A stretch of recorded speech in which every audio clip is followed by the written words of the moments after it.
सातवां अध्याय। कमल से उत्पन्न लिंग का आविर्भाव। ब्रह्मा जी बोले, श्री नारायण देव के शयन करने पर शिवजी की इच्छा से उनकी नाभि से एक विशाल कमल की उत्पत्ति हुई, जिसका अनंत योजन विस्तार और अनंत योजन की ऊंचाई थी। इसके साथ ही सांब अर्थात पार्वती सहित शिवजी ने मुझे उत्पन्न किया।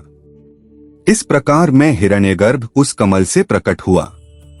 मेरे 4 मुख थे, लाल मस्तक पर त्रिपुंड धारण किए हुए था। मैंने उस कमल के अतिरिक्त और कुछ भी नहीं देखा।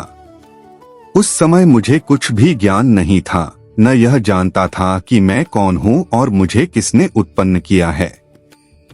कुछ ही क्षण पश्चात मुझे बुद्धि प्राप्त हुई और कमल के नीचे अपने कर्ता को ढूंढने लगा।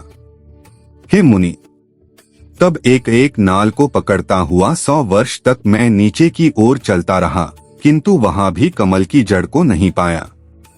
फिर मैं कमल के ऊपर जाने की इच्छा करने लगा।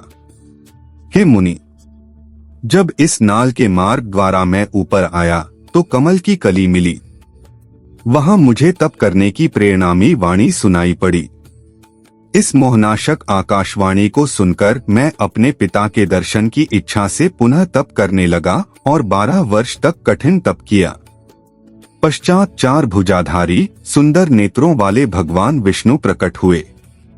वे अपने सब आयुधों से संपन्न, पीतांबरधारी, मुकुट आदि महान भूषणों से विभूषित थे, जिन पर करोड़ों कामदेवों के समान कांति छाई हुई थी। उन्हें मैंने मोहित होकर देखा। सतसतमय उस महाभुज नारायण भगवान को देखकर मैं बड़ा प्रसन्न हुआ, परंतु शिव की माया से मोहित होकर अपने पिता को न जान सका और उनसे बोला, तुम कौन हो? फिर मैंने अपने हाथ से उस सनातन पुरुष को जगाया, परंतु मेरे तीव्र हाथों द्वारा जगाए जाने पर भी वे क्षण मात्र के लिए ही जागे और मुख से बोले, तुम निर्भय हो जाओ, मैं तुम्हारी संपूर्ण कामनाओं को पूर्ण करूंगा। हे देवर्षि, तब उन मुस्कुराते हुए विष्णु जी से ऐसे वचन सुनकर रजोगुण से आविष्ट होकर मैंने उन जनार्दन से कहा, हे निष्पाप, क्या तुम नहीं जानते कि मैं सबके संहार का कारण हूँ और तुम शिशु के समान मुझ पर शासन करते हो? मैं साक्षात जगत का कर्ता, प्रकृति का प्रवर्तक, सनातन, अज, ब्रह्मा और विष्णु से उत्पन्न होने वाले विश्व की आत्मा हूँ। वेद मुझे स्वयंभू, स्वराज्य, परमेष्ठी और श्रेष्ठ कहते हैं। हे नारद, जब मैंने ऐसा कहा तो रमापति भगवान मुझ पर अत्यंत क्रुद्ध हुए और कहने लगे, निश्चय ही तुम लोककर्ता को जानते हो, परंतु तुम तो मेरे ही अविनाशी अंग से उत्पन्न हुए हो। क्या अब तुम निर्दोष नारायण जगन्नाथ को भूल गए? निस्संदेह तुम मेरे ही नाभिकमल से उत्पन्न हुए हो, परंतु इसमें तुम्हारा कोई अपराध नहीं है, क्योंकि मैंने तुम्हें अपनी माया से मोहित कर दिया है। हे चतुर्मुख, यह मेरा वचन सत्य है कि मैं सब देवों का ईश्वर हूँ। मैं ही सबका कर्ता, भर्ता और व्यापक हूँ। मैं ही अद्वितीय परब्रह्म, पितामह और परतत्व हूँ। यह सब कुछ मुझ में चराचर जगत स्थित है। तुम मेरी शरण आओ, मैं तुम्हारी सब दुखों से रक्षा करूंगा।